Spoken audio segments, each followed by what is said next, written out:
Hello everyone, welcome back. I hope you all are doing good. So जैसा कि हमने अपनी लास्ट वीडियो में क्लास 11 की इकोनॉमी का चैप्टर नंबर सेकंड जो है वो कवर किया था। पार्ट फर्स्ट आधा कवर हो गया था और थोड़ा सा जो पार्ट है वो रह गया था, तो वो हम आज इस वीडियो में करेंगे। हमने कवर कर लिया था ये एग्रीकल्चर वगैरह, ये सारा कवर कर लिया था। अब हमारा इंडस्ट्री एंड ट्रेड की बारी थी। सो इसमें मैं लाइन टू लाइन कवर करती हूँ एनसीईआरटी। सो स्टार्ट करते हैं इसमें हम अपना चैप्टर। पार्ट 2 है जिसका economist have found that poor Nations can progress only if they have a good industrial sector. तो इसमें मैं ना लाइन टू लाइन एक्सप्लेन करती हूँ, एकदम वर्ड बाई वर्ड। सो इसलिए मुझे लाइन पढ़ने की ज़रूरत पड़ती है जिससे कि मैं एकदम उसका मीनिंग आपको बता सकूँ। सो हमारे जो इकोनॉमिस्ट थे उन्होंने फाउंड किया कि जो पुअर नेशन है उनको प्रोग्रेस के लिए can progress only if they have a good industrial sector. तो इकोनॉमिस्ट ने एक रिसर्च करी जिसमें उन्होंने फाउंड किया कि जो हमारे पुअर नेशंस है ना, उनको प्रोग्रेस करने के लिए सिर्फ और सिर्फ उनके इफ़ दे हैव, अगर उनकी गुड इंडस्ट्रियल सेक्टर है तो उनकी प्रोग्रेस जो है वो हो सकती है। Industry provides employment which is more stable than the employment in agriculture. So जैसे हमारा लास्ट में पढ़ा एग्रीकल्चर सेक्टर के बारे में, ग्रीन रिवोल्यूशन वगैरह उसमें जो हुआ था। सो मतलब इंडस्ट्री का हमारा क्या रोल है, मतलब एग्रीकल्चर में हमारा जब हमारी क्रॉप अच्छे से ग्रो कर जाती है तो हमें उसका पैसा मिल जाता है और मतलब फिर हम उसको जब सेल वगैरह करते हैं। बट हमारे इंडस्ट्री सेक्टर में क्या होता है, क्योंकि इंडस्ट्री सेक्टर हमारा एम्प्लॉयमेंट प्रोवाइड करता है जो कि बहुत ज़्यादा स्टेबल है एग्रीकल्चर सेक्टर में। क्योंकि अगर कभी मान लो हमारी बहुत ज़्यादा रेन हो गई या फिर रेन नहीं हुई या फिर सूखा पड़ गया, कुछ भी हो गया, फेमाइन आ गया, तो उसमें हमारी जो क्रॉप होती है एग्रीकल्चर सेक्टर से जो पैसे आने वाले होते हैं, इनकम होने वाली होती है, वो ख़राब हो जाती है। तो वो इतना स्टेबल नहीं है जितना हमारा इंडस्ट्री सेक्टर जो है वो स्टेबल है, क्योंकि वो लोगों को एम्प्लॉयमेंट भी प्रोवाइड करता है और उसमें बहुत सारे वर्कर्स एक साथ काम करते हैं। और ये इंडस्ट्री सेक्टर जो है हमारा, वो हमारा प्रमोट करता है मॉडर्नाइजेशन को, और ओवरऑल प्रॉस्पेरिटी जो भी होती है उस सबको प्रमोट करता है। It is for this reason that the 5 year plans place a lot of emphasis on industrial development. So इस वजह से ये जो ऊपर वाली ये जो प्रॉपर्टीज़ है इसकी, इन सारी चीज़ों की वजह से जो हमारे 5 year प्लान्स जो मैं हमने पढ़े थे कि वो 5 years प्लान करके हमने एक पूरा होलिस्टिक प्लान बनाया था 20 years का, उसमें हमने 5 5 year करके डिवाइड करे थे, जिसमें हम 5 year का प्लान जो है उसको अचीव करेंगे। फिर उनको भी हमने फर्दर डिवाइड किया था 1 1 year में। तो ऐसे करके हमारे जो 5 year प्लान्स थे उसमें हमने इंडस्ट्रियल सेक्टर को अपने जो है वो ज़्यादा इम्पोर्टेंस प्रोवाइड करी थी, जिससे कि हमारा इंडस्ट्रियल जो डेवलपमेंट है वो हो सके। So you might have studied in the previous chapter that at the time of independence the variety of industries was very narrow, largely confined to cotton, textile and jute. So हमने अपने last chapter में पढ़ी थी कि हमारी जो industry थी उस टाइम पे वो हमारी बहुत ही ज़्यादा, बहुत कम थी, और मतलब जो भी थी वो ज़्यादातर किसकी थी, वो हमारी कॉटन, टेक्सटाइल या फिर जूट की, यही इंडस्ट्री उस टाइम पे हमारी होती थी। There were two well managed iron and steel firm, one in Jamshedpur and other in Kolkata, but obviously we needed to expand the industrial base with a variety of industry if the economy was to grow। But हमारी दो और भी मतलब cotton, textile और jute को छोड़ के और भी हमारी दो टाइप की वेल मैनेज्ड इंडस्ट्री फर्म्स थी। मतलब फर्म्स मतलब होता है हमारा कंपनी, जो हमारी थी इंडस्ट्रियल सेक्टर में, जो जैसे कि हमारे जो थी आयरन और स्टील की, जो कहाँ पे थी, जमशेदपुर में थी, और हमारी दूसरी वाली थी वो हमारी कोलकाता में थी। बट हमें ऑब्वियसली भी, और हमें obviously we needed to expand the industrial base. So हमें ज़रूरी नहीं, ये नहीं है कि हमें सिर्फ इन दोनों पे ही स्टिक रहना है, मतलब कि बस इंडस्ट्रियल सेक्टर हो गई और क्या कहते हैं आयरन स्टील हो गई और कॉटन, टेक्सटाइल, जूट हो गई, ये ऐसे करके तो हम ग्रो नहीं कर पाएंगे। तो हमें ज़्यादा ग्रो करने के लिए अपनी इंडस्ट्रियल बेस को है जो एक्सपेंड करना पड़ेगा, अपनी वेराइटीज़ उसमें लानी पड़ेंगी, जिससे कि हम अच्छे से ग्रो कर पाएँ, हमारी इकोनॉमी जो है अच्छे से ग्रो कर पाए। सो उसके लिए हमने private and public sector in India industrial development, so हमने पब्लिक और प्राइवेट सेक्टर्स जो थे इंडिया में, उन इंडस्ट्रियल डेवलपमेंट में वो देखते हैं। इसमें the big question facing the policy makers was what should be the role of government and private sector in industrial development. So जब हमारी आज़ादी हमें मिल गई थी, उसके बाद में हमारी इकोनॉमी बहुत ज़्यादा ये हो गया था हमारे लीडर्स के लिए डिसाइड करना कि हमें कौन सी टाइप की इकोनॉमी अडॉप्ट करनी है। तो उसके बाद में हमें ये भी बहुत ज़्यादा क्वेश्चन आ रहा था दिमाग में, फेस कर रहे थे हम, कि हमारे जो पॉलिसी मेकर्स थे वो लोग, कि हमें कौन सी मतलब क्या सिस्टम अडॉप्ट करना चाहिए। क्या हमें सिर्फ पब्लिक सेक्टर की ही क्या कहते हैं इंडस्ट्री होनी चाहिए, मतलब सिर्फ और सिर्फ गवर्नमेंट ओन इंडस्ट्री होनी चाहिए, या फिर पब्लिक सेक्टर या फिर प्राइवेट सेक्टर की भी होनी चाहिए। और अगर होनी भी चाहिए तो गवर्नमेंट, अगर प्राइवेट सेक्टर की होनी चाहिए तो गवर्नमेंट का उसमें क्या रोल होना चाहिए, और गवर्नमेंट और उससे हमारी जो इंडस्ट्री है उसका डेवलपमेंट कैसे होगा। तो at the time of independence Indian industrialist did not have the capital to undertake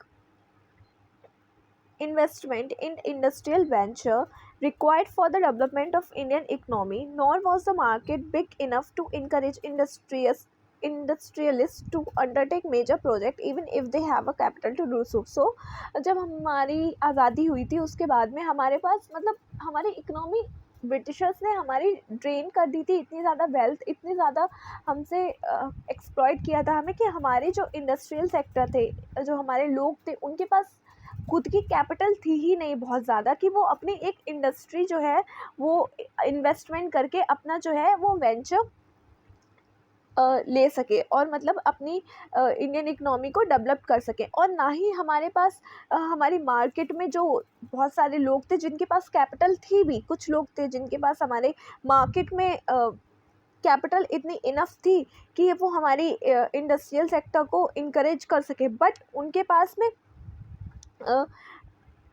enough market big encourage industry to undertake major, but उनके पास मतलब वो इंकरेजमेंट नहीं था कि वो अपनी जो मार्केट जो है उसको मेजर प्रोजेक्ट में अपनी इंडस्ट्री को है वो डेवलप कर सकें, अंडरटेक कर सके। It is principally for these reasons that Israel government had to play an extensive role in promoting industrial sector। इसलिए हमारी जो गवर्नमेंट थी उसने हमारी इंडस्ट्रियल सेक्टर को प्रमोट करने में बहुत ही ज़्यादा इम्पोर्टेंट रोल जो है वो प्ले किया था। In addition the decision to develop the Indian economy on socialist line led to the policy of the government controlling the commanding height of the economy as the second 5-year plan put it। So हमारा जो हमारी Indian economy को जो develop करने के लिए हमने जो सोसाइटलिस्ट लाइन पे हमने जो गवर्नमेंट पॉलिसीज़ जो थी जो कमांड करती थी हमारी हाइट को, हमारी इकोनॉमी कैसी परफॉर्म करेगी, ये सब तो हमने सोशलिस्ट लाइन जो है वो डिसाइड करी, जो कि हमने अपने सेकेंड 5-year प्लान में किया। This meant that the government would have complete control of those industries that were vital for the economy. The policies of the private sector would have to complementary to those of the public sector, with the public sector leading to the way। So क्या था हमारी, अब देखो पूरा मैं एकदम crux बताती हूँ इसका, कि हमारे जब ब्रिटिशर्स जब हमें आज़ादी दे के मतलब हमें आज़ादी जब उनसे मिली तो उसके बाद हमारी इकोनॉमी एकदम ठप पड़ गई थी। तो हमारे जो लोग थे, जो उनके पास इतनी कैपिटल नहीं थी, इतना पैसा नहीं था कि वो अपनी इंडस्ट्री में इन्वेस्ट कर सके, और अगर कैपिटल था तो उनके पास इतना इनफ इनकरेजमेंट नहीं था कि वो अपना एक मेजर प्रोजेक्ट बना सके। तो उस वजह से हमारे जो गवर्नमेंट थे उन्होंने एक सोशलिस्ट लाइन पे एक चीज़ बिल्ड करी, जिसमें हमारी जो इंडस्ट्रीज़ थी वो ज़्यादातर हमारी जो थी वो हमारी गवर्नमेंट ओन इंडस्ट्री थी, जो उनको पूरा कंट्रोल, पूरा कंप्लीट कंट्रोल उनका किसके किसके ऊपर था, हमारे गवर्नमेंट के ऊपर, जिससे कि हमारी, और जो हमारे प्राइवेट सेक्टर थे वो हमारे कम्प्लीमेंट थे पब्लिक सेक्टर पे, मतलब जो गवर्नमेंट ओन कंट्री इंडस्ट्रीज़ थी उन पे वो कम्प्लीमेंट्री थे। तो ऐसे हमारी इंडस्ट्रीज़ उस टाइम पे चल रही थी। फिर उसके बाद में इंडस्ट्रियल पॉलिसी रिजोल्यूशन जो हमने लिया था कब, 1956 में, उसमें क्या था, in accordance with the goal of state controlling the commanding height of economy, the industrial policy resolution of 1956 was adopted.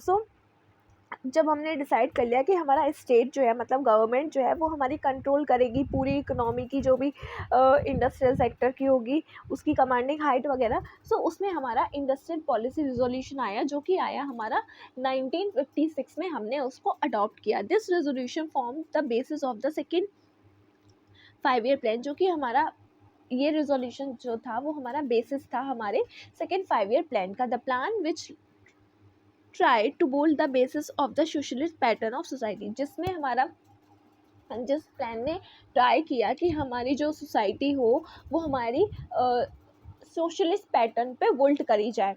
This resolution classify socialist pattern क्या होता है कि ज़्यादातर, मतलब मैंने अपने लास्ट वाले चैप्टर में आपको पूरा अच्छे से एक्सप्लेन किया है कि हमारी कैसी इकनॉमी थी, उसमें हमारी क्या क्या थी, तो उसमें मैंने आपको सोशलिस्ट के बारे में भी बताया, तो आप वहाँ पे उसमें जाकर देख सकते हैं।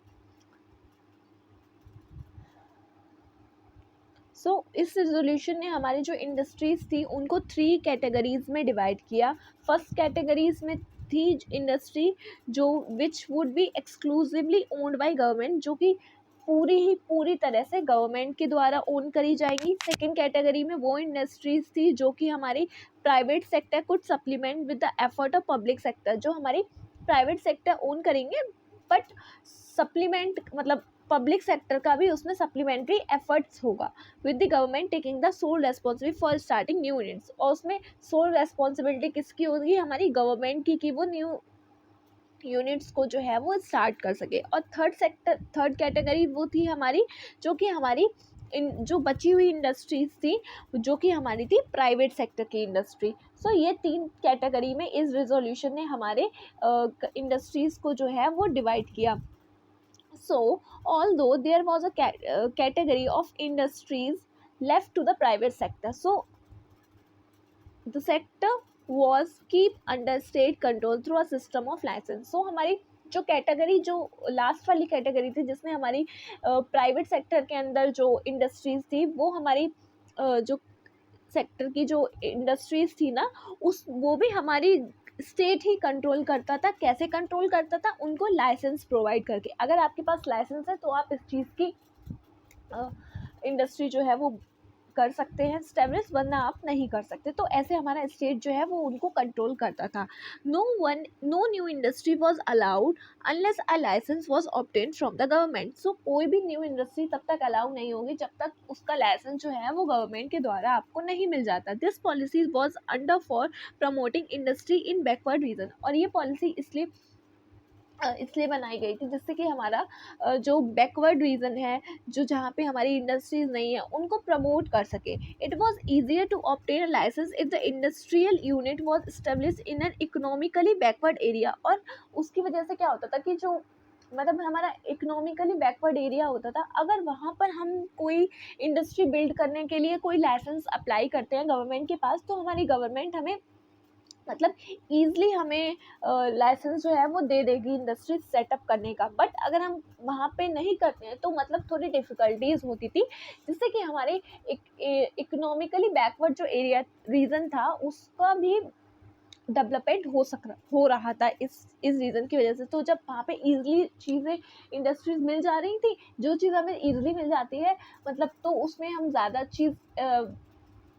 उसको हम ज़्यादा जल्दी अडॉप्ट करते हैं। तो वही जब हमें हमारे इकोनॉमिकली बैकवर्ड सेक्शन रीजन में हमें ज़्यादा जल्दी ईज़िली हमें लाइसेंस मिल जा रहा था, तो हमारे जो प्राइवेट ओनर्स थे, प्राइवेट सेक्टर्स, जिन इंडस्ट्रीज़ के जो ओनर थे, उन्होंने हमारे बैकवर्ड रीजन में इंडस्ट्री बिल्ड करना स्टार्ट कर दिया, जिससे कि वो रीजन का भी हमारा डेवलपमेंट होने लगा. So, in addition, such units were given certain concessions such as tax benefit and electricity at a low tariff. The purpose of this policy was to promote region equality. So, और फिर उसके साथ साथ जब economically backward region में हमारे easily licence भी मिल जाता था और उसमें कुछ कुछ कंसेंसस भी प्रोवाइड करे जाते थे, जैसे उन्हें टैक्स कम देना पड़ेगा, टैक्स बेनिफिट उसमें मिलते थे, वहाँ पे इलेक्ट्रिसिटी जो थी वो लो टैरिफ पे मिल जाती थी. तो ये सारी चीज़ों की वजह से हमारा जो रीजनल इक्वालिटी थी वो भी प्रमोट हो रही थी. Even an existing industry had to obtain a licence for expanding output or for diversifying production a new variety of good. तो एग्जिस्टिंग जो इंडस्ट्री है ना, उसको भी अभी हमारे लाइसेंस की ज़रूरत पड़ती है, और एक्सपेंडिंग करने के लिए जो भी मतलब आउटपुट है, प्रोडक्शन है, उसको एक्सपेंड करने के लिए अभी भी हमारी जो लाइसेंस है उसकी ज़रूरत पड़ती है. This was mean to assure that the quantity of good produce was not more than what the economy required. तो इसकी वजह से हमें ये भी पता चल जाता है कि इतनी क्वांटिटी ही बननी चाहिए गुड्स की जितनी हमें रिक्वायर्ड है, उससे ज़्यादा जितनी रिक्वायर्ड नहीं है उससे ज़्यादा नहीं बननी चाहिए, जिससे कि हमारा वेस्टेज नहीं होता है. Licence to expand production was given only if the government was convinced that the economy required a larger quantity of goods. So अगर आपको मतलब एक्सपेंड करना है कि आपको और ज़्यादा प्रोडक्ट बनाना है, तो उसके लिए आपको गवर्नमेंट से फिर से लाइसेंस लेना पड़ेगा एक्सपेंड करवाने के लिए, कि सर या मैम मुझे अपना जो प्रोडक्शन है उसको एक्सपेंड करना है, तो मुझे उसके लिए लाइसेंस चाहिए. तो उसमें गवर्नमेंट हमारी चेक करती है, उसको गवर्नमेंट को हमें कन्विंस करना पड़ता है कि हमारी जो इकोनॉमी है उसको लार्ज क्वांटिटी ऑफ गुड्स की ज़रूरत है. तो ये हमारा इस रेजोल्यूशन में था. सो अब जो हमारी स्मॉल स्केल इंडस्ट्री थी, in 1955 the village and small scale industry committed, also called the Karve committee. So हमारी एक कमेटी बनी जो कि हमारी village and small scale industry committee थी, जिसको हम कर्व कमेटी भी बोलते हैं.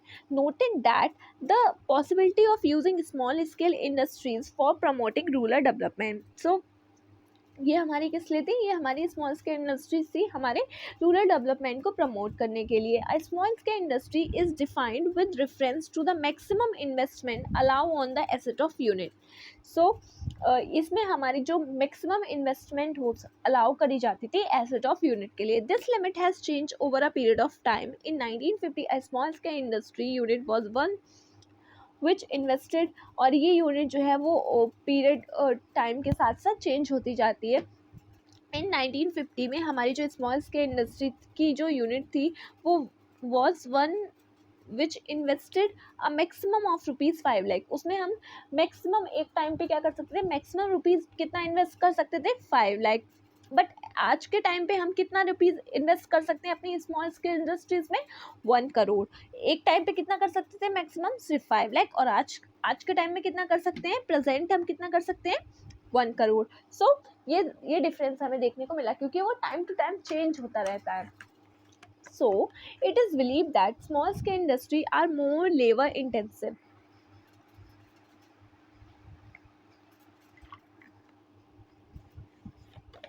जो हमारी ये बिलीव किया जाता है कि जो हमारी स्मॉल स्केल इंडस्ट्री है वो ज़्यादा लेबर इंटेंसिव इंडस्ट्री है, क्योंकि वहाँ पे ज़्यादा लेबर होती है हमारी जो लार्ज स्केल इंडस्ट्री है उनके प्रपोर्शन में.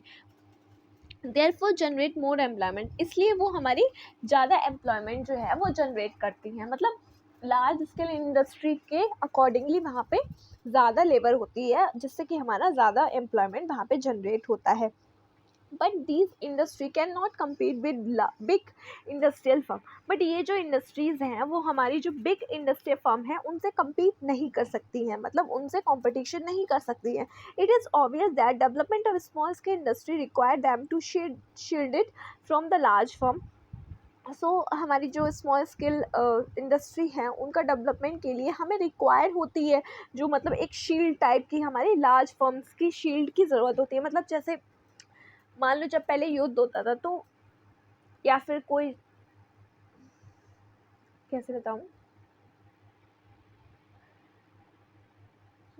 जैसे पहले लोग वॉर पे जाते थे तो वो एक शील्ड टाइप की सर्कल टाइप का लेते थे जब तलवार वगैरह से वॉर होता था, तो मतलब शील्ड से वो अपने आप को प्रोटेक्ट करते थे कि अगर तलवार इस पे लगेगी तो मैं शील्ड लगा लूँगा। तो वैसे ही हमारे जो स्मॉल स्केल इंडस्ट्री होती है उनको एक शील्ड की ज़रूरत पड़ती है बिग जो लार्ज फर्म्स है उनसे। For this purpose, the production of number of product was reserved for the small scale industry. The criteria of the reservation being the availability of these unit of manufacture the goods. They were also given concessions such as lower exercise excise duty and bank loan at the low interest of rate. So इस purpose की वजह से उनको एक shield की ज़रूरत होती है। उससे जो हमारी स्मॉल स्केल इंडस्ट्री होती है उनको उनके लिए जो उनको कितनी यूनिट जो है मैन्युफैक्चर करनी है गुड्स की, उसका एक क्राइटेरिया रिजर्व कर दिया जाता है। उसको क्या कहते हैं, कुछ कंसेंसस प्रोवाइड करे जाते हैं, जैसे कि lower excise duty, bank loan provide किया जाता है लोअर इंटरेस्ट पे। सो ये सारी चीज़ें हम मतलब हमारी उनको प्रोवाइड करी जा रही थी। And then trade policy, import substitution कितना है, खत्म है ना, 1 2 3 4 ओके। अब हमारा आता है trade policy, import substitution. The industrial policy that India adopted was closely related to trade policy. जो हमारी इंडस्ट्रियल पॉलिसी थी जो इंडिया ने अडॉप्ट करी थी वो क्लोजली किससे रिलेटेड थी, हमारी ट्रेड पॉलिसी से। जैसे कि in the first 7 plan trade was characterised by with what is commonly called as inward looking trade strategy. So हमारी जो फर्स्ट 7 ईयर प्लान में जो हमारी ट्रेड पॉलिसी जो थी उसको हमने ऐसे करेक्टराइज किया था जिसको हम कहते हैं inward looking trade strategy. Technically this strategy is called import substitution, और इस स्ट्रैटेजी को हम इम्पोर्ट सब्स्टिट्यूशन भी कहते हैं। अब वो क्या है, इस पॉलिसी का एम था रिप्लेसिंग और substituting import with domestic production. मतलब अब हमें रिप्लेस करना है और सब्स्टिट्यूट करना है। सब्स्टिट्यूट क्या होता है, जैसे कि किसी की जगह पे हमें किसी को प्लेस कर देना है और फिर अपना काम चला लेना है। सो ऐसे के लिए हमें रिप्लेस करना है, सब्स्टिट्यूट करना है इम्पोर्ट को जो हम लोग से लेते हैं, मतलब बाहर की कंट्री से जो हम इम्पोर्ट करते हैं, ख़रीदते हैं चीज़ें, उसको हमें डोमेस्टिक प्रोडक्शन से रिप्लेस करना है। मतलब हमें अब अपने अपने घर में ही वो चीज़ें बनानी है, मतलब अपनी इंडिया में ही चीज़ें बिल्ड करनी है। For example, instead of importing vehicle made in a foreign country, industry would be encourage to produce them in India itself. So अब हमें क्या एग्जाम्पल क्या है, जैसे कि हमें कोई भी व्हीकल बाहर से ख़रीदने की बजाय, इम्पोर्ट करने की, फॉरेन कंट्री से इम्पोर्ट करने की बजाय हमें वो व्हीकल अपने इनकरेज करना है इंडिया में, उसका प्रोडक्शन, इंडस्ट्रीज़ को इनकरेज करना है, उसको उसका प्रोडक्शन करने के लिए इंडिया में, उसे बनाने के लिए इंडिया में। In this policy the government protected the domestic industries from foreign competition. इसमें क्या होता है, जो हमारी गवर्नमेंट है वो हमारी जो फॉरेन कॉम्पिटिशन है, मतलब फॉरेन की जो चीज़ें आ रही हैं उससे हमारी जो डोमेस्टिक इंडस्ट्री से जो चीज़ें बनी हुई हैं उनको प्रोटेक्ट करता है। अब कैसे प्रोटेक्ट करता है, protection from import to 2 forms, tariff and quotas. So इसमें हमारी 2 फॉर्म होती हैं, एक टैरिफ और कोटा। कैसे, देखो अब मान लो एक चीज़, एक सेकेंड, एक मान लो, क्या मान लो, एक कार मान लो, ठीक है। एक कार ये है जो कि हमारे इंडिया में बनी है, मतलब डोमेस्टिक हमारा इंडिया में बनी है। और एक कार जो है वो हमने मान लो कहाँ से, जापान से ली है, ठीक है, एग्जाम्पल, ठीक है, जापान से हम इंपोर्ट कर रहे हैं। तो अब ये वाली कार भी हमारी इंडिया में आई और ये कार तो इंडिया में थी। तो अब हमें क्या करना होगा, अब हमारी गवर्नमेंट क्या करेगी, इस वाली कार पे ना कुछ टैरिफ लगा देगी, मतलब कुछ टैक्स टाइप का लगा देगी, जिससे कि हमारे जो इस कार के जो प्राइस है वो थोड़े बढ़ जाएंगे, और इस कार पे वो टैरिफ जो है वो नहीं होगा, जिससे कि इस कार के प्राइस जो है वो कम रहेंगे, मतलब चीपर रहेगी उसके अकॉर्डिंगली। सो जिस वजह से जो हमारे बायर होंगे कार के, वो हमारे इंडियन कार को है वो ज़्यादा लेने की उत्सुकता लेंगे, मतलब कि वो हमारी इंडिया जो चीपर चीज़ होती है हम लोग ज़्यादातर वो लेने की कोशिश करते हैं कि हमारे कम पैसे में हमारा काम हो जाए। सो इसलिए हमारी जो डोमेस्टिकली जो प्रोड्यूस चीज़ है वो हम अपने यहाँ लेने लगते हैं। सो जिस वजह से हमारी गवर्नमेंट ने इस पे टैरिफ लगाया है, जिसकी वजह से हमारा इसका प्राइस बढ़ गया ये वाली कार का, और इसका प्राइस बढ़ने की वजह से हमारी जो ये वाली कार थी इसके कंपैरिजन में थोड़ी चीपर हो गई, तो लोगों ने इसको ज़्यादा ख़रीदना शुरू कर दिया, जिसकी वजह से हमारी जो डोमेस्टिक जो इंडस्ट्रीज़ थी उसका डेवलपमेंट और ज़्यादा होने लगा, क्योंकि जब लोग ज़्यादा चीज़ें हमारी इंडिया की बनी हुई चीज़ की खरीदेंगे तो उनका ज़्यादा डेवलपमेंट होगा, ज़्यादा ग्रोइंग होगी, तो ऐसे हमारा टैरिफ और कोटा लगता है। अब टैरिफ और कोटा एक टाइप का टैक्स होता है, जो कि अभी देखो मैं बताती हूँ। Tariff are tax on imported goods. So tariff जो है, जो हम इम्पोर्ट करते हैं, दूसरी कंट्री से कुछ भी खरीदते हैं, उस पे जो टैक्स लगता है इम्पोर्टेड गुड्स पे, उसको हम टैरिफ कहते हैं। They make imported goods more expensive and discourage their use. So ये हमारी जो इम्पोर्टेड गुड है उसको एक्सपेंसिव बना देते हैं, मतलब महंगा कर देते हैं, और डिस्करेज करते हैं उनको ख़रीदना, उनका यूज़ करना इंडिया में। सो और कोटा जो है वो स्पेसिफिकली एक क्वांटिटी ऑफ गुड्स पे लगता है जो हम इम्पोर्ट करते हैं। जैसे कि हमारा टैरिफ जो है वो गुड पे लगता है और वो हमारी किसी क्वांटिटी पे लगता है। क्वांटिटी मान लो, जैसे हमने शुगर खरीदी, कितने क्वांटिटी की हमने शुगर खरीदी, उस पे जो टैक्स लगा उसको हम कोटा कहेंगे। और जो हमने मान लो कोई कार का कोई पार्ट खरीदा दूसरी कंट्री से, उस पे जो टैक्स लगा उसको हम टैरिफ बोलेंगे। सो ऐसा होता है। The effect of tariff and quota is that they restrict import and therefore protect the domestic firm from foreign competition. So इन दोनों का ये यूज़ होता है कि ये जो इफेक्ट ये होता है कि ये हमारे जो इम्पोर्टेड चीज़ होती है उसको महंगा कर देते हैं, तो उनको डिस्करेज करते हैं कि मतलब लोग उनको ना खरीदें, अपनी जो डोमेस्टिक चीज़ बनी हुई है जो कि चीपर है उनके अकॉर्डिंगली उनको खरीदें, जिससे कि हमारा जो फॉरेन से जो ली हुई चीज़ें हैं उनका कंपटीशन और डोमेस्टिक फर्म में थोड़ा सा हमारा कंपटीशन हो जाए। डोमेस्टिक मतलब फॉरेन कंपटीशन से हमारे जो डोमेस्टिक फर्म्स हैं, डोमेस्टिक इंडस्ट्रीज़ हैं, उनको प्रोटेक्ट कर सके। ये हमारी गवर्नमेंट की पॉलिसी है, जिससे हमारी गवर्नमेंट जो है हमारी डोमेस्टिक इंडस्ट्रीज़ को प्रोटेक्ट करती है टैरिफ और कोटा लगा के, उनका डेवलपमेंट करके। The policy of protection was based on the notion that industries of developing country were not in a position to compete against the good produced by more developed economies. So ये policy इसलिए लगाई गई है क्योंकि इसका ये policy of protection का main basis ये है, नोशन ये है कि जो हमारी जो डेवलपिंग कंट्रीज़ हैं, जैसे कि हमारे इंडिया, क्योंकि उसको बहुत दिनों बाद आज़ादी मिली थी, हमें पूरा एक्सप्लॉइट कर दिया गया था, हमारे पास इतना पैसा नहीं था कि हम अच्छे से अपने आप को बिल्ड कर सकें, हमने फिर भी हम आज कहाँ पे आ गए हैं। तो मतलब उसके लिए हमने ये प्रोटेक्शन पॉलिसी की थी कि जो बहुत ज़्यादा डेवलप्ड कंट्री हैं वो जो चीज़ बनाएंगी, जब वो चीज़ बनाएंगी तो एकदम वो एक्सपर्ट होंगे भाई, उसमें ज़्यादा चीज़ें लगी होंगी, तो उसकी वजह से हमारी जो अब ज़्यादा बेहतर चीज़ के सामने जो थोड़ी कम बेहतर चीज़ होगी, लोग उसको पसंद नहीं करेंगे लेने के लिए। बट हमारी इतनी कैपेसिटी नहीं थी कि हम क्या कहते हैं अपने आप को बहुत ज़्यादा बेहतर चीज़ जो हमारी डेवलप्ड कंट्री हैं उनके कंपैरिजन में बना पाएँ। उसकी वजह से हमारे ये टॉप टैरिफ जो है वो लगाए जाते हैं, जिससे कि हमारी जो जब पैसे का चीज़ हो जाती है, जब चीज़ एक्सपेंसिव हो जाती है तो लोग उनको लेना कम पसंद करते हैं, बल्कि हमारी जो चीपर चीज़ होती है उससे ही काम चला लेते हैं, जिससे कि हमारा डोमेस्टिक जो है वो प्रोग्रेस होता है। It was assumed that if the domestic industry were protected, they would be learned to compete in the course of time। और ये assume किया जा रहा था कि किया जाता है, मतलब कि जो हमारी डोमेस्टिक इंडस्ट्रीज़ हैं अगर उनको अभी प्रोटेक्ट किया जाए तो वो compete करना टाइम के साथ में सीख जाएंगी।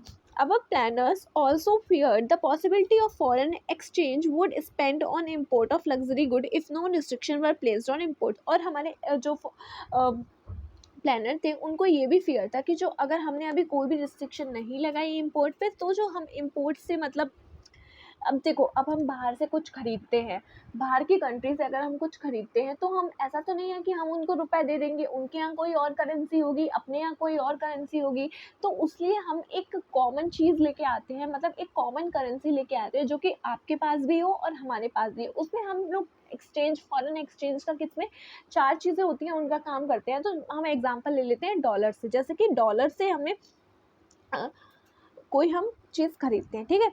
अब हमने उनसे कुछ खरीदा, मान लो मैंने कार का कोई पार्ट खरीदा बाहर की कंट्री से, तो मैंने उनको बदले में क्या पेमेंट किया, डॉलर में, जिसको हम, जो कि हमारा, अब भाई डॉलर तो हमारे इंडिया में बनता नहीं है, डॉलर हमारे यूएस में बनता है। तो अब हमने यूएस से मतलब कैसे भी करके खरीद के अपने डॉलर को जो है वो अपने स्टोर किया, अपने पास डॉलर लेकर आए कैसे भी करके, अब हमने सेव किया उसको, तो वो हमारा फॉरेन एक्सचेंज हो गया।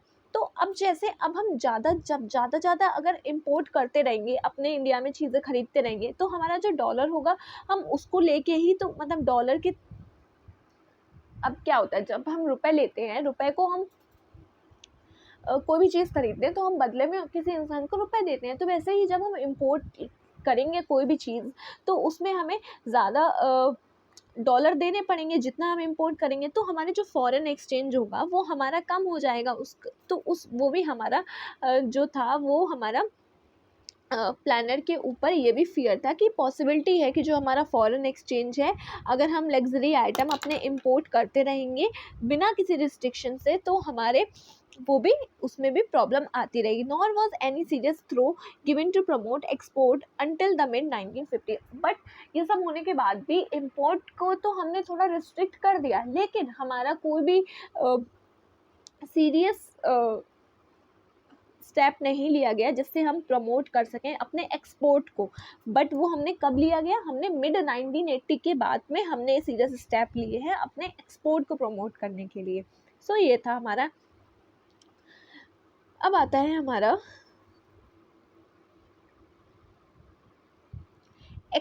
Effect of policy on industrial development. अब ये पॉलिसीज़ का क्या इफेक्ट था हमारे इंडस्ट्रियल डेवलपमेंट में। The achievement of India's industrial sector during the first 7 plan are impressive indeed. So हमारा जो अचीवमेंट था फर्स्ट 7 प्लान्स में हमारा, वो इंडस्ट्रियल सेक्टर में बहुत ज़्यादा इम्प्रेसिव था। The progression of GDP contributed by the industrial sector increase in the period from 13% in 1950 to 24.6% in 1991। सो जो हमारा प्रोग्रेस था वो था 13% से 24.6% इन 1991, मतलब इतना हमें प्रोग्रेस देखने को मिला। The rise in the industry share of GDP is an important indicator of development. So ये जो GDP का जो हमें राइजिंग देखने को मिला है इंडस्ट्रियल शेयर में, वो हमारा बहुत ही ज़्यादा एक इम्पॉर्टेंट इंडिकेटर था हमारे डेवलपमेंट का। The 6% annual growth rate of industrial sector during the period in commendable no longer was an Indian industry restricted largely to cotton, textile and jute. In fact, the industry sector became diversified by 1990। और हमारी जो एक time पे सिर्फ कुछ industry होती थी, जैसे हमारी कॉटन, टेक्सटाइल और हमारी जूट की और कुछ आयरन वगैरह की, बट अब हमारा जो इंडस्ट्रियल सेक्टर था वो डाइवर्स हो गया था, सिर्फ और सिर्फ उसमें कुछ कुछ इंडस्ट्रीज नहीं थी। 1990 तक हमारा डाइवर्सिफाई हो गया था। सो लार्जली क्यों हुआ था, largely due to the public sector की वजह से हमारा ये हुआ था। The promotion of small scale industries give opportunity to those people who did not have the capital to start large firm to get into business। so ये जो हमारा स्मॉल स्केल इंडस्ट्री को प्रमोट करने से हमारे जो जो ऐसे पीपल थे जिनके पास में बहुत ज़्यादा कैपिटल नहीं है कुछ भी लार्ज फर्म स्टार्ट करने में, कुछ बिजनेस स्टार्ट करने में, तो उनको भी हमने हमारी जो गवर्नमेंट थी, हमारी जो स्मॉल स्केल इंडस्ट्री की प्रमोट करके हमने ये उनको मतलब प्रमोट किया, तो ये भी हो पाया। Protection from foreign competition enable the development of indigenous industries in the area of electronics and automobile services which otherwise could not have developed. So जो हमने टैरिफ लगा के प्रोटेक्शन किया अपने जो इम्पोर्ट से, हमने जो टैरिफ लगाए इंपोर्ट पे, उससे हमने अपने डोमेस्टिक डेवलपमेंट किया, जिसमें हमारी जो इलेक्ट्रॉनिक्स और ऑटोमोबाइल सेक्टर में भी हमारा इंडियन हमारा इंडिजिनस इंडस्ट्री जो है वो डेवलप हो पाई। अगर हम ये नहीं करते तो हमारा ये पॉसिबल नहीं था, कुड नॉट हैव डेवलप, तो ये डेवलप नहीं होता। In spite of the contribution made by public sector to the growth of Indian economy, some economics are critical of the performance of many public sector enterprises। Even इतना सब होने के बाद भी जो कंट्रीब्यूशन हुआ हमारे पब्लिक सेक्टर का, जो हमारी ग्रोथ हुई इंडियन इकोनॉमी में, उसके बाद भी कुछ इकोनॉमिक्स जो हैं वो कहते हैं कि जो परफॉर्मेंस है हमारी पब्लिक सेक्टर इंटरप्राइजेस की वो थोड़ी क्रिटिकल थी। It was propose at the beginning at this chapter that initially public sector are required in a big way. जो हमारा मतलब कि हमने अपने लास्ट मतलब अभी स्टार्टिंग में पढ़ा था कि हमें स्टार्टिंग में हमें क्या करना था, मतलब हमारी आज़ादी होने के बाद में हमारा पब्लिक सेक्टर जो है हमने स्टार्टिंग में हमने बिग वे में मतलब स्टार्ट किया था, और उसके बाद धीरे धीरे करके हमने it is now widely held that state enterprises continue to produce certain goods and services, often monopolize them, although this was no longer required। so धीरे धीरे क्या हुआ, जब हमने लार्जली पब्लिक के ऊपर मतलब पब्लिक सेक्टर के ऊपर सब कुछ कर दिया, तो उसकी वजह से हमारी जो मोनोपोली थी वो बिल्डअप होने लगी। तो इकोनॉमिक्स कहते थे कि ये अब मतलब स्टार्टिंग में तो रिक्वायर्ड था बट अभी इतना रिक्वायर्ड नहीं है, तो जिससे कि गवर्नमेंट की बहुत ज़्यादा मोनोपोली होने लगी थी। An example is the provision of telecommunication service। so इसका example एक telecommunication service ले लेते हैं। This industry continued to be reserved for public sector even after it was realized that private sector firm could also provide it। Due to this, the absence of competition even till the 1990, one have to wait for a long time to get a telephone connection। so अब हमारे telephone connection में क्या होता था कि जब वो largely public sector के अंदर था, ठीक है, लेकिन जब एक टाइम पे ये आ गया कि जब इतना कैपेबल हो गया हमारे प्राइवेट सेक्टर कि भाई वो भी ये सर्विस जो है वो प्रोवाइड कर सकते हैं, उसके बाद भी लार्जली जो है वो हमारे पब्लिक सेक्टर के अंडर ही रहा टेलीकॉम सर्विस प्रोवाइड करना, जिसकी वजह से उनकी जो मोनोपोली थी वो बहुत ज़्यादा बढ़ गई थी, और इसमें हमारे जो टेलीफोन कनेक्शन प्रोवाइड करने के लिए मतलब लगवाने के लिए बहुत ज़्यादा वेट करना पड़ता था। Another instance could be established of the modern bread, a bread manufacturing firm. और दूसरा एग्जांपल जैसे कि एक ब्रेड मैन्युफैक्चरिंग फर्म थी जो कि ज़्यादातर as if the private sector could not manufacture bread in 2001, this firm was sold to private sector। The point is that after 4 decades of planned development of Indian economy, no distinction was made between what the public sector alone can and what the private sector can also do।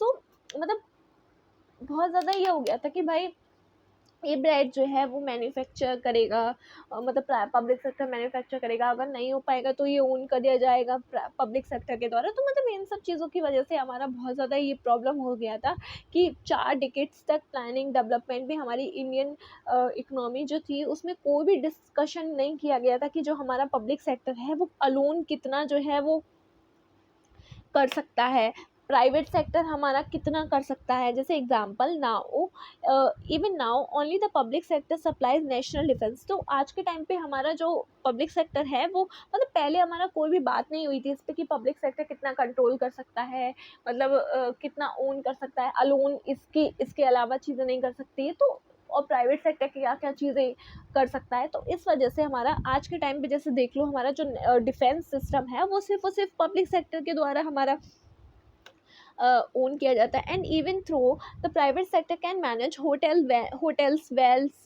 hotel well, yet the government also runs hotel। This had led some scholars to argue that the state should get out of area which the private sector can manage and the government may concentrate its resources on important services which the private sector cannot provide। so क्या था हमारा अब private sector जो था वो हमारा hotels को अच्छे से मैनेज कर सकता था, बट उसके बाद भी हमारी जो गवर्नमेंट थी वो ये सर्विस प्रोवाइड करती थी। तो हमारे कुछ इकोनॉमिस्ट ये कहते हैं, इस चीज़ को क्रिटिसाइज़ करते हैं कि भाई जब प्राइवेट सेक्टर वो चीज़ अच्छे से कर पा रहा है, वो अच्छे से हमें प्रोवाइड कर पा रहा है, तो उससे हमें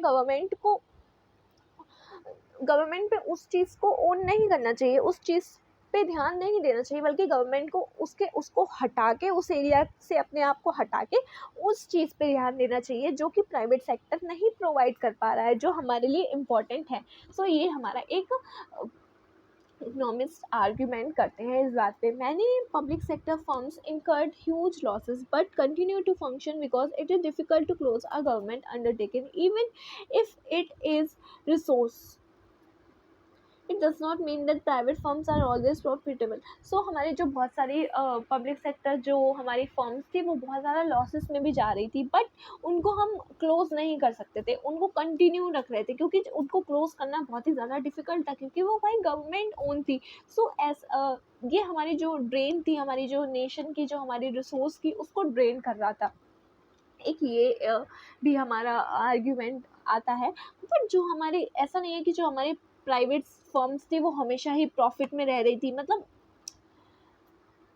कुछ पब्लिक सेक्टर जो फर्म्स थी वो प्राइवेट सेक्टर थी originally, which were on the verge of closure due to losses, they were then nationalized to protect the job of the workers। so हमारी कुछ प्राइवेट सेक्टर जॉब्स जो थी वो हमारी क्या कहते हैं, बहुत ही ज़्यादा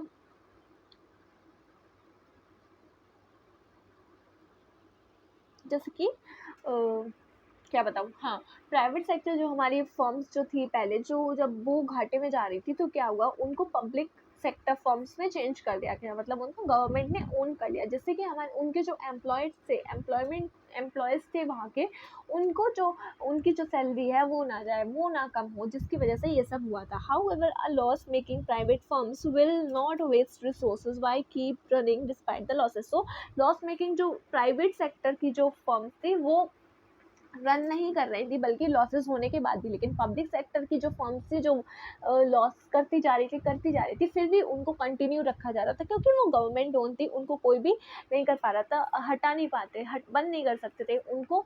उनकी वजह से हमारे जो रिसोर्स था उसका बहुत ज़्यादा ड्रेन हो रहा था, लिमिटेड जो हमारा रिसोर्स था उसका। The need to obtain a license to start an industry was misused by industrial houses. A big industrialist would get a license not for starting a new firm but to prevent competitor from starting new firms। So हमारे जो licence provide करने वाली जो हमारी चीज़ थी, उसमें हमारे जो कुछ इंडस्ट्रियलिस्ट थे वो उसका मिसयूज़ करते थे, मतलब इसलिए मिसयूज़ करते थे कि जो, ऐसा नहीं है कि आप क्या कहते हैं कि उनको क्या कहते हैं कि उनको नई फर्म जो है वो स्टार्ट करने को, मतलब वो लोग इंडस्ट्रियलिस्ट जो थे, बिग इंडस्ट्रियलिस्ट थे, वो लाइसेंस ले लेते थे, बल्कि इसलिए नहीं कि उनको नई फॉर्म स्टार्ट करनी थी, बल्कि इसलिए कि जो नई फॉर्म जो लोग स्टार्ट करने वाले हैं उनकी वजह से उनका जो कंपटीशन है वो कम ना हो, मतलब उनका कंपटीशन ना बढ़ जाए, उसकी वजह से वो लोग खुद ही अपने आप वो ले लेते, बल्कि उसके बाद भी कुछ नहीं करते थे। The excess regulation of what came to call the permit license raj prevent certain firms from becoming more efficient। so उसको हम क्या कहते थे, परमिट लाइसेंस राज। जो मोर इफिशिएंट फर्म थी उनको आने में प्रिवेंट करते थे। More time was spend by industrialist in try to obtain a licence or lobby with the concern minister rather than on thinking about how to improve their product. तो बहुत ज़्यादा time जो इंडस्ट्रियलिस्ट थे वो spend करते थे अपना licence लेने में, बल्कि लाइसेंस और लॉबी लेने में, बल्कि उनका कंसर्न ये था मिनिस्टर से कंसर्न करके, बल्कि ना कि उनकी थिंकिंग थी कि भाई उनसे हम कंसर्न करके लाइसेंस ले लेंगे, ना कि वो ये सोचते थे कि हम अपने प्रोडक्शन को इम्प्रूव करते हैं। सो ये इसको हम परमिट लाइसेंस राज भी बोलते थे। The protection from the foreign competition was also being criticised on the ground that the continue even after it provide to do harm than good. So जो फॉरेन कंपटीशन पे जो हमारी प्रोटेक्शन हमें लगाई गई थी उसको भी क्रिटिसाइज़ किया गया था। कैसे? ये कंटिन्यू था, जब वो हमें हार्म कर रहा था उसके बाद भी ये जो प्रोटेक्शन थी वो कंटिन्यू थी। Due to restriction on import the Indian consumer had to purchase whatever the Indian producer produced. The producers were aware that they had to come captive market, so they had no incentive to improve the quality of their goods. So भाई जब वो cheaper good उनकी होती थी, जब बाहर से जो अच्छी चीज़ आती थी वो वो क्या कहते हैं थोड़ी एक्सपेंसिव थी, लोग जो है वो चीपर गुड लेते थे, तो उसकी वजह से जो डोमेस्टिक जो इंडस्ट्रियलिस्ट थे उनको कोई भी डर नहीं था कि हम भाई क्वांटिटी इम्प्रूव नहीं करते हैं, क्योंकि हम कैसे भी बेचें ये लोग तो लेंगे ही लेंगे, उनके पास मार्केट तो यही है कि उनके पास कोई और ऑप्शन ही नहीं है खरीदने का, क्योंकि वो एक्सपेंसिव चीज़ है, वो नहीं ले पाएंगे। तो ऐसे भी क्रिटिसाइज हो रहा था इस चीज़ का। सो वो क्यों ही सोचे अपनी जो क्वालिटी है उसको इम्प्रूव करने के लिए, when they could sell low quantity items at the high price. बल्कि जब वो लो क्वांटिटी आइटम को, मतलब लो क्वालिटी आइटम को हाई प्राइस पे बेच सकते हैं, तो वो उसकी क्वालिटी इम्प्रूव करने के बारे में क्यों ही सोचे।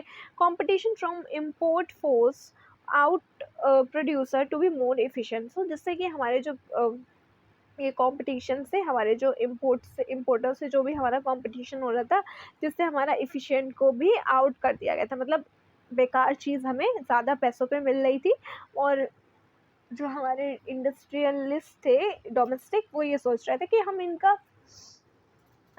क्वांटिटी क्यों ही इम्प्रूव करें जब हमारा काम ऐसे ही चल रहा है। So, a few economists also point out that the public sector is not meant for earning profit but to promote the welfare of the nation. The public sector firms on this view should be evaluated on the basis of the extent to which they contribute to welfare of people and not on the profit they earn. So, कुछ economists कहते point out करते हैं कि जो हमारा public sector है उसका main M होता है कि वो प्रॉफिट अर्न ना करे, बल्कि उसका मेन एम होता है कि वो वेलफेयर, नेशन का वेलफेयर जो है उसको प्रमोट करे। The public sector on this view, so इस व्यू में हमारा जो पब्लिक सेक्टर है उसको इवोल्यूट किया जाता है on the basis of extent to which they contribute the welfare, कि वो कितना वेलफेयर में एक्सटेंड करते हैं, मतलब कितना कंट्रीब्यूट करते हैं अपने वेलफेयर में, टू ऑफ द पीपल के वेलफेयर में। On the profit they earn, ना कि वो कितना प्रॉफिट अर्न करते हैं, उनने कितना, उनका कंट्रीब्यूशन ऐसा देखा जाता है कि उनने कितने लोगों का वेलफेयर किया, ना कि ऐसे कि उनने कितना प्रॉफिट जो है अर्न किया। Regarding protection, some economist hold that we should protect our producer from foreign competition as long as rich nation continue to do so. Owing to all this conflict, economics called for the change in our policy. So हमारे जो economist थे उन्होंने कहा कुछ economics में कि हमें तब तक अपने जो लोगों को, अपने इंडस्ट्रीज़ को फॉरेन कंपटीशन से तब तक प्रोटेक्शन देनी चाहिए जब तक हमारी जो रिच कंट्री है वो ये सब कंटिन्यू करती है, रिच नेशन जो है वो ये कंटिन्यू करती रहती है। Owing to all this conflict, economics called for the change in our policy. ये सारे कॉन्फ्लिक्ट को ओन करने के बाद पे हमारे जो इकोनॉमिस्ट थे उन्होंने अपनी पॉलिसी में चेंज किया। This along with other problem let the government to introduce a new economic policy, जिसकी वजह से हमारी जो गवर्नमेंट ने एक न्यू इकोनॉमिक पॉलिसी जो इंट्रोड्यूस करी, जो कि हमारे 1991 में करी गई। सो ये था हमारा यहाँ तक का चैप्टर। अब इसका कंक्लूजन सेम जो अभी तक हमने पढ़ के आए हैं। The progress of the Indian economy during the first 7 plan were impressive indeed. Our industrial became far more diversified comparative to the situation at independence. India became self-sufficient in food production thanks to the green revolution. So हमारी जो Indian economy थी वो first 7 plan में हमारा बहुत ही ज़्यादा उसने अच्छे से इम्प्रेसिव वर्क किया, और हमारी जो इंडस्ट्रीज़ थी वो बहुत ज़्यादा डाइवर्सिफाई हो गई थी। मतलब एक टाइम पे कहाँ कतई बहुत कम इंडस्ट्रीज़ थी, सिर्फ कॉटन जूट की थी, और अब हमारी बहुत ज़्यादा डाइवर्सिफाई हो गई थी। हम सेल्फ सफिशिएंट हो गए थे फूड प्रोड्यूस करने में। वो किसकी वजह से? हमारा ग्रीन रिवोल्यूशन हो गया था, हमारे लैंड रिफॉर्म्स आ गए थे, जिससे कि हमने जमींदारी सिस्टम अबॉलिश कर दिया था। हमारे इंडस्ट्रियल सेक्टर ने, हमारे इकोनॉमिक्स में कुछ हमारी डिससेटिस्फाई थे कुछ इकोनॉमिस्ट हमारी परफॉर्मेंस से, पब्लिक सेक्टर की जो इंटरप्राइजेस थे उससे। Excessive government regulation prevent growth of the entrepreneurship in the name of the self reliant Indian producer were protected against foreign competition. हमारे जो सेल्फ रिलायंट, हमारे एंटरप्रेन्योरशिप का प्रिवेंट कर रहे थे, ग्रोथ हो रही थी हमारी, मतलब ये सब चीज़ें थी तो हमारे जो फॉरेन से हमें प्रोटेक्शन कर रही थी, and they not give them the intense incentive to improve the quality of the good that they produce. So ये प्रोटेक्शन वगैरह की वजह से जो हमारे जो इंडिजिनस जो इंडस्ट्रीज थी उसमें जो लोग थे, मतलब ओनर्स थे, वो ज़्यादा क्वांटिटी पे फोकस नहीं करते थे कि हमें उसको इम्प्रूव करना है कि नहीं, बल्कि वो ये कहते थे कि भाई आपको तो ये लेनी ही पड़ेगी, तो हम इस पर कोई वो नहीं करेंगे, जिससे कि हमारा कुछ कुछ प्रॉब्लम भी आई हैं। Fail to develop strong export sector, हम फेल थे अपना एक स्ट्रॉन्ग एक्सपोर्ट सेक्टर डेवलप करने के लिए हमने कोई भी एक्सपोर्ट सेक्टर पे कोई भी सीरियस जो चीज़ थी वो नहीं की, जिससे कि हम अपना एक्सपोर्ट को इम्प्रूव कर सके। The need of for the reform economics policy was widely felt in the context of changing global economic scenario and the new economic policy was initiated in 1991। so ये सब देखने के बाद में भी जो ग्लोबल सिनेरियो जो भी चेंज हो रहे थे उन सब के बाद में हमारे इकोनॉमिस्ट ने फील किया कि जो अब हमें अपनी पॉलिसीज़ को थोड़ा चेंज करने की ज़रूरत है, जो कि हमारे इकोनॉमिस्ट ने न्यू पॉलिसी का इनिशिएट किया 1991 में, जिससे कि हमारी इंडियन इकोनॉमी जो थी वो मोर इफिशिएंट हो पाई, जो हम पढ़ेंगे अपने नेक्स्ट चैप्टर में। सो ये था हमारा ये वाला चैप्टर जिसमें हमने यहाँ तक ये सारी चीज़ें कवर कर ली हैं। आई होप आपको सब कुछ समझ में आया होगा। अगर कुछ आपको डाउट है तो आप कमेंट में मुझसे पूछ सकते हैं, मैं आपका वो डाउट क्लियर कर लूँगी। ये था हमारा पार्ट सेकंड था हमारा चैप्टर नंबर सेकंड का। अब हम चैप्टर नंबर थर्ड करेंगे नेक्स्ट वीडियो में। तब तक के लिए आप एक बार ये वीडियो देखिए, उसके बाद में अपने आप पढ़िए, और अगर तब भी कुछ ना समझ आए तो दोबारा से देखिए और फिर मुझसे डाउट पूछिए, और चैनल को सब्सक्राइब कर लीजिए, बेल आइकन प्रेस कर दीजिए, जिससे कि जब भी मैं अपनी वीडियो डालूँ तो आपको मिल जाए। और हमारी जो ज्योग्राफी की NCERT है ना 11th क्लास की, उसकी सीरीज़ हमारी कंप्लीट हो गई है, वो आप मेरे चैनल पे प्लेलिस्ट में जाकर देख सकते हैं, आपको वहाँ मिल जाएगा। और हमारी जो पॉलिटी है क्लास 11th की, इंडियन कॉन्स्टिट्यूशन एट वर्क, उसकी भी हमारी जो सीरीज़ है वो चल रही है। वो भी हमारे उसमें भी कम से कम 5-6 चैप्टर्स हो गए हैं, वो भी मैंने ऐसे ही लाइन बाई लाइन आपको एकदम डेप्थ में एक्सप्लेन किया है, तो वो भी आप मेरे चैनल पर जाके प्लेलिस्ट में देख सकते हैं। और हमारे CSET का भी मैंने अभी सीरीज़ स्टार्ट करी है, तो वो भी धीरे धीरे करके आपको वीक में एक एक वीडियो मिलती रहेगी, तो आप वो भी जाके प्लेलिस्ट में देख सकते हैं। और शॉर्ट वीडियोस इसमें आती रहती हैं, शॉर्ट वीडियोस में जिसमें आपको मैप बेस्ड क्वेश्चन मिलते हैं, मैप बेस्ड आपको निमोनिक के थ्रू आपको चीज़ें याद कराई जाती हैं, जो कि आप 30 सेकेंड 60 सेकेंड में देख सकते हैं, तो उस वजह से आपके लिए बहुत ज़्यादा हेल्पफुल होगा आपकी प्रिपरेशन में ये। ओके, सो मिलते हैं अब हम नेक्स्ट वीडियो में, तब तक के लिए थैंक यू, अच्छे से पढ़िए। Thank you.